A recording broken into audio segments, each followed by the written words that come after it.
San Antonio, a city on the move, rich in beautiful natural resources, rich in history, a city with the perfect combination of the new and the old. Here in San Antonio, people recognize the importance of preserving a heritage that has helped mold a charm and personality unique to the world. It's probably one of the few places where people would rally to save a building that had been vacant for years. Now, you may wonder why in the world would anyone want to save, let alone move, a 1,650-ton brick building, built back in 1906. It's one of the few examples of a building that's in the exact condition almost as when it was built. It's deteriorated, but it's never been renovated substantially on the upper floors, which provides us a real unique opportunity to go in and preserve that character and be able to renovate it into a building that's useful today, and that people can go through and have a fairly clear idea of what it was like to stay in a hotel in 1906. It was back in 1980 when the Fairmount looked like it was doomed for the bulldozers. That is, until one of the best organized conservation societies in the nation stepped in. With an agreement from shopping mall developers who owned the hotel, the San Antonio Conservation Society bargained for enough time to move the historic building. Enter Virginia Van Steenberg, Tom Wright, B.K. Johnson, and a city government willing to help. Next came the push for someone to move the Fairmount, and somewhere to move it to. The first question was answered when the firm of Emmert International was called in. The second, when the city leased vacant property at the intersection of Nueva and Alamo Street to the Fairmount Hotel Company. Almost immediately, work started on the largest move ever attempted on wheels. Structural elements that carry this end wall. Rusty Gorman is part of a highly talented crew from Emmert International. For almost 2 months prior to the move, Rusty has been getting the 3 million pound structure ready. He explains that it takes precise calculations and just the right equipment to make it happen. And with both elements on his side, Rusty says chances of an accident are virtually eliminated. It deserves a considerable amount of attention on our part. But that's not to overshadow the logistics of simply moving a building of this size. That's a challenging task, but that's well defined and something that we've been through before many times. And so, in February 1985, tests were conducted at the new site to ensure the foundation was firm. Shortly after, heavy equipment moved in to begin the digging. But on February 16th, preparation at the new site came to a halt. Another part of San Antonio's history had been uncovered. Within 24 hours, a University of Texas San Antonio archaeological team and scores of volunteers were sifting through the dirt looking for artifacts. Realizing the importance, developers delayed the project 2 weeks. It's a delay that pays off, as items dating back to 1836 and used in the Battle of the Alamo are found. In fact, the bayonets, cannon, and musket balls indicate this was the battle site of Santa Anna's army as they prepared for their attack on the Alamo. For their patience and assistance in the dig, developers Van Steenberg and Wright did not go unnoticed. When evidence was found from the monitoring that more archaeological investigations would be needed, Mr. Wright and Mrs. Van Steenberg cooperated fully by providing the additional budget and time in a project constrained already by rigid deadlines for the archaeologists to complete the on-site investigation and the data recovery process. Meanwhile, work was still progressing at the Fairmount. By mid-March, the building was separated from the foundation and steel supports were in place underneath. Dollies and jacks used to lift the Fairmount were ready to do just that. It's a process called shoring. It requires a sophisticated hydraulic system and no less than 800,000 pounds of timbers. As moving day grows nearer, the Fairmount is reinforced with steel beams and cables to ensure that it will hold together during the move. And the route which it will travel is inspected. Additional support is added to the Market Street Bridge. Everything checks out okay, and the final go-ahead is given to move the Fairmount from Commerce Street onto Bowie, then turn down Market, cross the bridge, and finally make the turn onto Alamo Street and proceed to its new home. Talking about it is one thing. Now it's time to really move it. Saturday, March 30th. Well before dawn, the streets around the hotel come alive. Representatives from dozens of city agencies gather to plan strategy with the owners, architects, and the moving company. And CPS, they've got a pole to move and waterboard for plating. Do you all have the plating up ready to go? Outside, preparations have already begun as street lights that would ultimately be in the path of the Fairmount are taken down.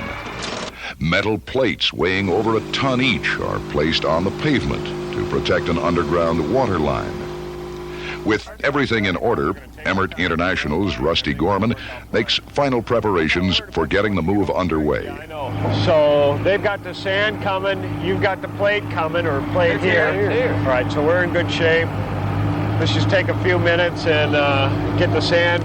And pray like hell. Yeah, no, we'll be all right. By mid-afternoon, hundreds of spectators encircle the old hotel, watching it like proud parents watch a baby take its first few steps. Police move the barricades back, and even news photographers are cleared from the area. Finally, at 3:02 Saturday afternoon, the 79-year-old hotel rolls no more than a foot or so. A small dent in the project, but enough to delight onlookers. And as the Fairmount made its way onto Commerce Street, there was praise for the people involved in saving a part of San Antonio's past. Well, there's no question, but the San Antonio is getting a lot of credit for its conservation activities across the country as a result of this project. It's drawing a lot of attention to what we've known for a long time, and that is that there's a very strong conservation ethic here.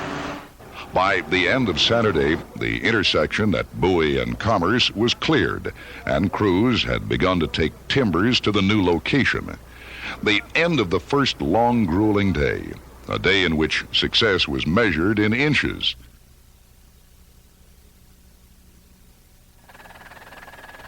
Sunday, March 31st. How do you turn a 3 million pound, 3-story brick building? Obviously, very slowly, very gently, and with precise maneuvering of the dollies which support the building. We'll make the first pull from where they are, because it'll only take about 10 feet and it'll be around. See, and then you start pointing the first ones around. You take that end truck off and bring it around to this side and hook Brutus onto it. And Brutus will pull from over here to help this corner get around. But turn it they did, and onto Market Street the Fairmount came. With sunny skies and temperatures in the 90s, people by the thousands lined Market Street to watch it roll. What do you think of all the excitement today? Well, it was worth coming from Milwaukee to see it. You came all the way Not just for that, though, of course, but we happen to be here, and this is very interesting. I think it's nice. I live here. I think it's nice. Good for San Antonio. Absolutely, and the Conservation Society. What do you think about all this excitement? It's fun. It's fun. Hoping to get across the Market Street Bridge before sundown, Terry Emmert's crew works feverishly. But as the gravel trucks used as ballast and the winches which do the pulling inch it along, there are still final preparations being made under the bridge. Then word that in order to be extra safe, the Fairmount will not cross until Monday, allowing a few more hours of work on the bridge. Rather than a setback, the crew views it as a welcome break in an incredibly hectic schedule. We've been working now for 3 weeks, night after night until 7 o'clock, 8 o'clock, getting up at 5 o'clock in the morning, 4:30. So to get a couple hours off is just great. Looking back on the day, Pete Friesen says they've accomplished a great deal, and a good night's sleep will make them ready for tomorrow, which may prove to be the most intense day of the move. But for now, it's time to relax as the crew and others involved celebrate the project at a fiesta-style block party, San Antonio style. Monday, April 1st. Early morning on the third day of the move of the Fairmount Hotel, the hotel just in the background on Market Street, about to be pulled over the Market Street Bridge. Terry Emmert of Emmert International has been checking under the bridge this morning, making certain that the last of the shoring is in place and that the bridge will withstand the weight of the building. We expect that move should be getting underway in a short time. And once the hotel is over the bridge, then it's an easy pull down to the South Alamo Street corner, and then, of course, the slow negotiation of that corner on the final turn. The Market Street Bridge over the famed San Antonio Riverwalk was never intended to carry weight of this type. But today, it will make engineering history. The hotel is pulled to the edge of the bridge, and the trucks are moved forward so that the building will spend as little time as possible actually on the bridge. Underneath the bridge, the city safety inspector has wedged a glass bottle. If it breaks, it means the bridge is giving way. But within minutes, the excitement of Emmert's crew indicates there is no problem. Stays loose all the time. Now, it's not giving anything. One bit of a move. Across it goes, hurdling one of the biggest obstacles, a feat that ends in celebration. You're over the bridge. I've got to have your reaction. We're over the bridge. Oh, relieved, happy. Everything delighted. Now we're on our way. Pigeons were roosting while the building was rolling over the bridge. So didn't even move. That was our last test. The pigeons jumped off. We were all diving in the water. Over the bridge safely, and I was standing under the bridge when they went over it, and I loved it. It was a beautiful sight, a beautiful view.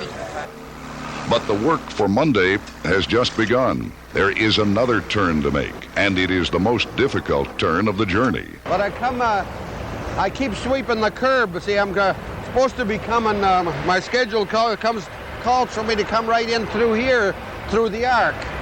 Thousands of people still line the route, and it seems some have become more than just casual observers. Forward, and then that crane starts winching it, and all those cables just transfer the weight from each one of those trucks, and it pulls the whole thing just straight forward. And they go, I guess, maybe about 10 feet at a time. And then they'll move the trucks forward, and then the crane will come forward. How far has it been moved in this morning? This morning it started right there at the Hilton, and it's made at this point since this morning. It started about 8.